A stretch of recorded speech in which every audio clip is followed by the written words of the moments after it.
금냉 굉장히 안 좋은 상황이죠. 수출이라든지 이런 부분들로 통제를 하고 있거든요. 근데 지금 현재 한국 가수들도 지금 굉장히 어렵다고 그래요. 반도체는 전 세계 시장에서 수치가 왔다 갔다 하지만 40%에서 50%를 중국에서 소화를 해요. 앞으로 더 커질 거예요. 한중 관계를 개선해 가서 적극적으로 노력해줘야 돼요.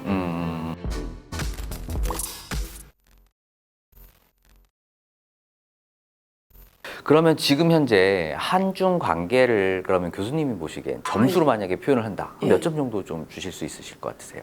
어제도 60점은 안 돼요. 60점. 근데 되게 조금 슬퍼요. 왜 슬프냐면 저는 2003년에 한국에 왔고요. 올해 9월 3일이면 20년입니다. 정확하게.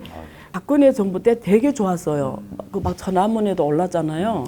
원래 북한이 오를 자리에 박근혜 대통령이 올랐다면 당시 그 정도로 관계가 좋았다가 사드 딱 배치하면서 확 얼어들었잖아요. 그래서 후유증이 너무 컸어요. 근데 후유증이 양국 국민의 대립으로 가버렸어요. 국민의. 결국 그 사드라는 것도 한국에서 네. 보면 결국에는 북한하고의 어떤 대적 관계잖아요. 네, 휴전 네. 상황이니까. 네, 그래서 결국에는 북한의 어떤 미사일을 감지하기 위한 목적인데 네. 그게 이제 범위가 조금 넓다 보니까 네. 중국의 어떤 레이더망까지 그렇죠. 본다라는 네. 것 때문에 이제 중국이 굉장히 그렇죠. 민감하게 반응을 했어요. 그렇죠. 그래서 그렇죠. 그때 당시 한국 가수들 이제 다 예, 이제 맞아요. 못 가고. 맞아요. 근데 지금 현재 한국 가수들도 지금 굉장히 어렵다고 그래요. 이런 부분들이 결국에는 중국이 불편한 거를 결국 뭐 어떤 수출이라든지 이런 부분들로 통제를 하고 있거든요. 그래서 이런 것들이 이미지가 많이 안 좋은데 이런 방법들은 어떻게 그래서 네, 어떻게 생각하세요? 사드 때 중국 사람이 한국에 대한 반감이 커졌지만 그보다 더 심각한 거는 한국인들이 중국에 대한 반감이 커졌는데 그게 쭉 오던 차에 코로나 터졌어요. 근데 코로나가 무한에서부터 시작됐잖아요. 그리고 뭐 여러 가지 작년에 상해 봉쇄 네. 이러면서 교류가 없어졌죠. 작년 12월, 올해 1월에 중에서 완전 코로나 사태를 끝내면서 중국 가는 한국 사람들이 비자가 급격하게 늘어났어요. 싱가포르 중국 대사만 50% 증가했거든요. 똑같이 중국에서도 한국에 엄청 많이 왔어요. 제가 그걸 온몸으로 느낀단 말이에요. 한국 기업인들하고 중국 기업인들이 그동안 못 다녔던 걸 용서심 친 듯이 한국 기업인들도 많이 갔고 한국 관료들도 많이 갔고 중국의 기업인들도 많이 왔고 지방관도 엄청 많이 왔어요. 그게 언제까지였냐면 정확하게 4월 달까지였어요. 윤석열 대통령의 방미 전까지 그랬어요. 근데 딱 방미에 가서 인터뷰했잖아요. 워싱턴 포스트가 거기서 대만의 현 상황에 대한 뭐 어떤 그러면서 금냉 굉장히 안 좋은 상황이죠. 근데 제가 중국을 지금 7월만 지금 3번 갔다 왔거든요. 근데 제가 또 감동적인 건 있었어요. 중국의 상해에 있을 때 상해에 가면은 서울 거리라고 있어요. 중국에는 다른 나라 거리는 없어요. 전 세계에서 서울 거리라고 최대 도시 상해에 있다고요. 상하게. 그러면 무슨 거리냐 가보면 전체가 다 한국 문화고 한국 음식이에요. 근데 지금 그거 들었죠. 중국 소비가 안 좋다는 이야기 들었죠. 어디 가나 썰렁하고 별로 사람들 지갑을 안 꺼내는데 거기는 문전성시예요. 거기서 계속 BTS 노래 나오고 한국 걸그룹 노래 나오고 그다음에 모든 게 다 한국 문화예요. 딱 그 맹동거리를 복제하듯이 거기서 사람이 그냥 어마어마하게 많아요. 결국 사람들이 끝나면 거기 가는 게 결국 핫플레이스로 됐어요. 그 정도로 한국 문화를 좋아해요. 더 재밌는 건 두 번째, 우리가 미국 가도 그렇고 코리아타운에 가면 주로 코리아타운에서 먹는 사람들이 외국 사람이라기보다 대부분 교포들이 많잖아요. 여기는 음식 만드는 것도 한족이고 와서 앉아있는 게 한국 사람이 없고 오리지널 본토 사람. 그것도 되게 특별한 거예요. 보통 그 나라 음식 그 민족이 먹지 그렇죠. 원래 안 먹거든요. 완전 한족들이 경영하고 한족들이 만들고 한족이 와서 소비해요. 그리고 굉장히 그 중국을 좀 이해를 좀 해줄 수 있는 말씀을 좀 해주셔가지고 결국에는 중국과 한국이 친밀할 수 있는 그런 어떤 기회가 문화적 토용이 있는데 지금 현재는 안타깝게도 이제 어떤 정치적인 정치적인 이유로 이슈. 지금 약간 조금 멀어져 있다 그렇죠. 이런 식으로 제가 좀 이해를 좀 하면 되겠습니다. 자, 그러면 결국에는 또 한국 경제에 대해서 또 안 여쭤볼 수가 없을 것 같아요. 지금 현재 보면 대중 무역 적자가 굉장히 심각하거든요. 맞습니다. 실은 작년 한 해만 놓고 맞아요. 보더라도 이미 적자가 이제 시작이 됐고요. 수개월째 지금 맞아요. 대중 적자가 맞아요. 지금 굉장히 지속되고 있어요. 지금 봤을 때는 뭐 KDI 입장에서는 반도체를 기점으로 해서 뭔가 지금 또 맞아요. 회복의 기미가 보인다라고는 하고 있지만 중국과의 관계는 또 오히려 반도체 지금 동맹 맞아요. 간의 장비 반입도 지금 힘든 상황이거든요. 이 부분은 좀 어떻게 조금 진행이 될 거라고 조금 예측을 하실까요? 일단 그 전에 미국 상황 설명드리면 미국의 반도체 협회에서 엄청 항의를 하고 있어요. 미국 정부에. 우리 다 죽게 생겼다. 그리고 미국은 로비가 합법적으로 이루어지잖아요. 그래서 국회의원들 각자의 로비 조직을 대표하잖아요. 그래서 이긴 사람의 입법을 통과하는데 지금 확실한 거는 미국 반도체에 비해서 엄청난 항의를 하고 있다. 그걸 뭘 말하냐면 미국 반도체 기업들도 중국 시장 없이는 장기간 적자를 맞이해야 되고, 근데 반도체는 다른 사람하고 특징이 다른 게 제가 제 책에서도 썼지만 장기간 R&D를 해야 돼요. 근데 R&D가 뭐 돈을 이렇게 몇백억 넣는 문제 아니고 거의 매출의 10에 15% 이상을 해야 돼요. 계속. 그러면 매출의 10에 15%는 건 코스트라는 얘기예요. 근데 그게 어떤 방대한 시장이 액세스 못하면 장기간 R&D를 못합니다. 근데 반도체는 전 세계 시장에서 수치가 왔다 갔다 하지만 40%에서 50%를 중국에서 소화를 해요. 앞으로 더 커질 거예요. 앞으로는 자율주행 자동차 세상이 오면 다 반도체예요, 사실은. 이번에 인텔이 공개적으로 선언했어요. 중국 우리는 앞으로 계속 하겠다. 중국에 대해 중국 방문까지 했잖아요. 지속적으로 중국에 대해 지원을 한다. 뭐 이런 의사표를 했어요, 인텔이. 왜 그랬겠어요? R&D를 뭐 계속 못하잖아요. 바로 도태입니다. 그래서 단기에는 미국이 우위인 것처럼 보이지만 만약에 이런 방대한 시장 액세스를 못 해주면 기업 입장에서는 몇 년 후면 어서 뒤떨어진다라는 거예요. 테슬라가 왜 중국 갔겠어요? 중국 공장이 없으면 테슬라는 지금 완전히 부도가 났어요. 적자. 근데 생산량을 맞춰주기 때문에 지금 완전 뭐 시가총액 1위까지 갔단 말이에요. 그러니까 무슨 말이냐면 경제 원리는 다른데 여기 정치 원리 들어오는 바람에 기업들의 입장에서는 비용이 확 커진 거예요. 그래서 미국은 협회가 나서서 공개적으로 정부를 설득하는 작업 들어간 거예요. 그럼 한국은 어떻게 해야 되냐? 한국은 두 가지 작업을 해야 돼요. 하나는 협회나 대기업이나 이런 뭐 조직이 적극적으로 한국 정부를 설득해야 되고요. 두 번째, 미국 정부도 설득해야 됩니다. 왜냐면 이게 한국 기업들의 운명이에요. 그러면서 동시에 중국과의 관계를 계속 개선하게, 한중 관계를 개선해서 적극적으로 노력해줘야 돼요. 네, 예. 지금 이제 교수님 예. 의견으로는 네. 결국에는 정치가 경제의 발목을 잡는 네. 상황이기 때문에 네. 계속 의견을 개진해서 예. 무역은 최소한 네. 돌아갈 수 있게 만들어야 된다라는 말씀으로 네. 제가 좀 이해를 했습니다. 네. 근데 또 이제 정치인들은 아마 이런 생각도 할 것 같아요. 예. 왜냐하면 러시아가 우크라이나를 공격을 했잖아요. 지금 뭐 중국이 대만을 공격하는 이런 상황까지 고려를 하다 보면 네. 이거는 뭐 먹고 사는 문제가 아니고 네. 결국에는 생존의 문제와도 결부된다고 생각을 하는 것 같아요. 정치인들 네. 입장에서는. 네. 근데 이 부분까지 지금 네. 서로 감정의 골이 너무 네. 심한 상황인데 네.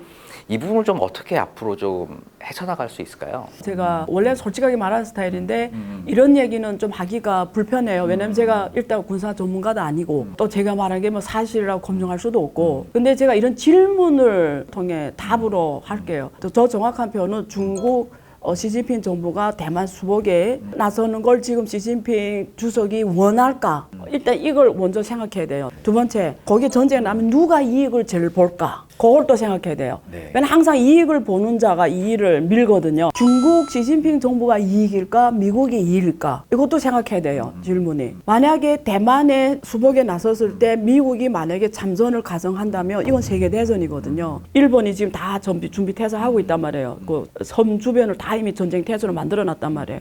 한국은 미군이 와 앉아있어요. 그럼 당연히 아태사령관이 여기를 다 하고 있잖아요. 다 전쟁 참여입니다. 그러면 세계대전입니다. 그러면 러시아, 저기 저 이란, 뭐 저 파키스탄 이런 핵 가까이 있는 나라들 어느 전선에 설 것 같아요.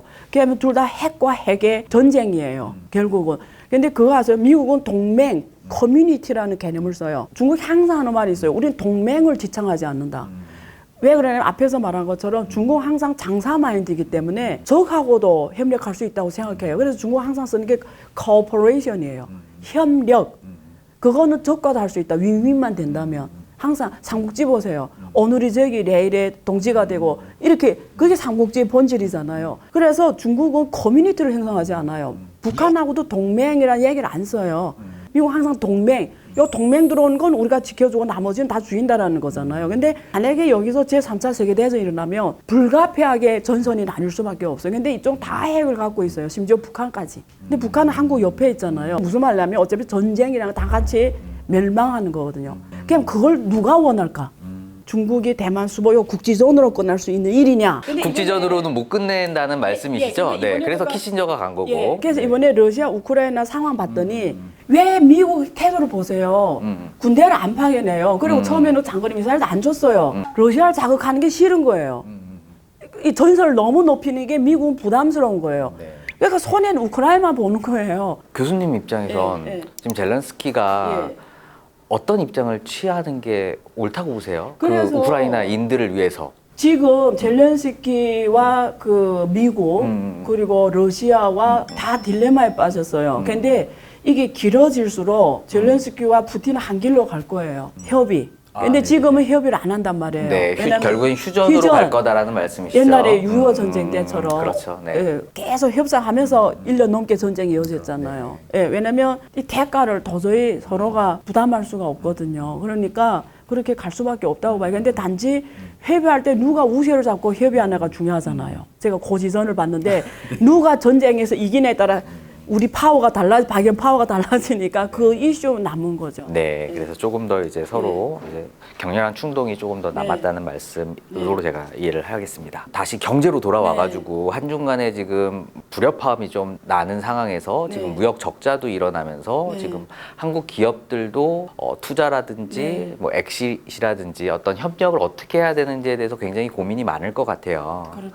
개인 투자자 입장에서도 한번 의견을 한번 여쭙고 싶은데 지금 상하이 지수 같은 경우에는 뭐 코스피처럼 이렇게 많이 떨어졌다가 한 중간 정도 오는 것 같아요. 근데 항생 지수는 굉장히 많이 떨어져서 지금 회복을 못 하고 있는 상황이더라고요. 그래서 혹시 개인 투자자 입장에서 뭐 지금 뭐 일본은 이미 정고점을 돌파했고 유럽도 지금 거의 정고점 상태인데 어떻게 중국 시장 혹은 홍콩 시장에 대한 투자 어떻게 좀 보고 계실까요? 사실 이걸 제가 그 제 책에서 논리를 풀어줬어요. 어떻게 봐야 되는지.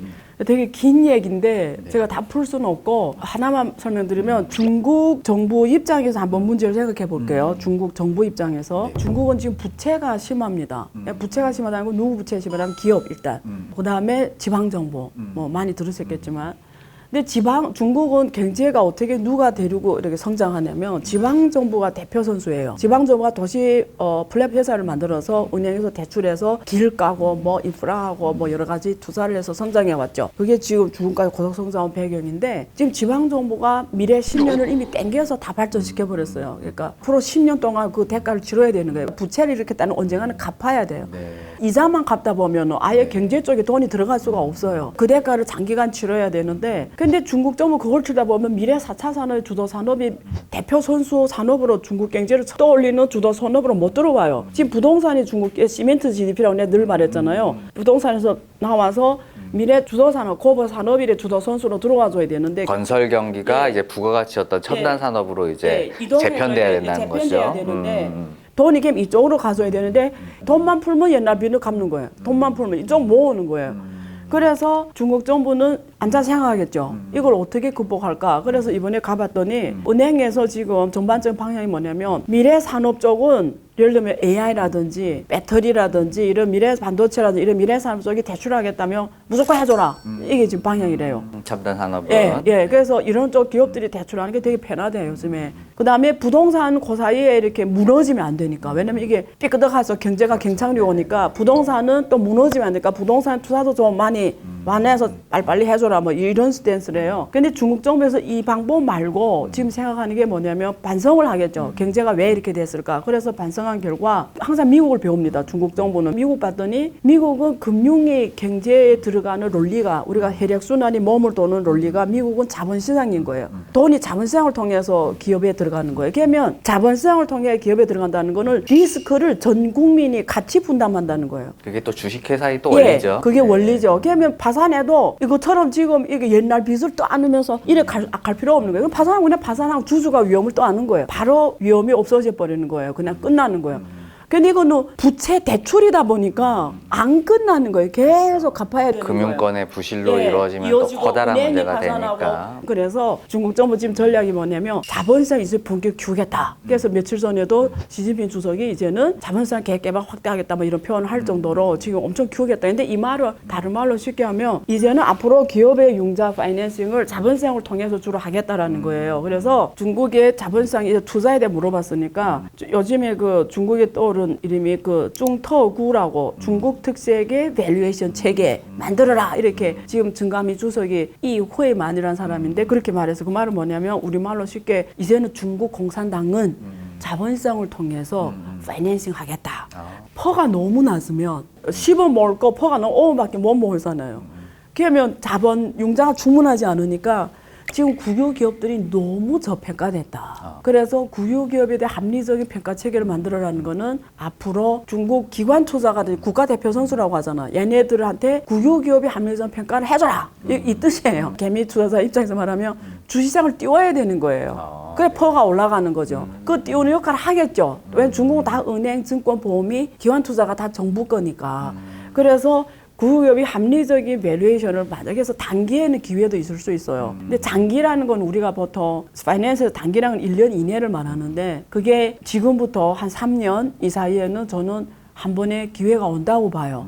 근데 그걸 내가 그 기회를 잡을 수 있냐, 내가 준비도 안 된 사람 잡을 수 있는 다른 이슈예요. 알짜 기업들을 이제 IPO를 하겠다는 하면서 말씀이죠. 네. 밸류에이션 좀 적당히 받고 하면은 이 경제가 돌아갈 수 있는 파이낸스 할 수 있는 공간이 있다라는 거죠. 예. 되게 좋은 예. 또 말씀을 주셔가지고 예, 너무 예, 감사합니다. 예. 결국에는 예. 중국 정부의 입장이 예. 파이낸싱을 예. 주식 시장에서 할 가능성이 있기 때문에 우리가 개인 투자자 입장에서 네. 시장 자체가 이렇게 키울 수가 레벨업이 있다. 될 수 있다. 예. 이 기회를 조금 우리가 예. 포착해야 된다라는 네. 말씀을 제가 이해를 했습니다. 네.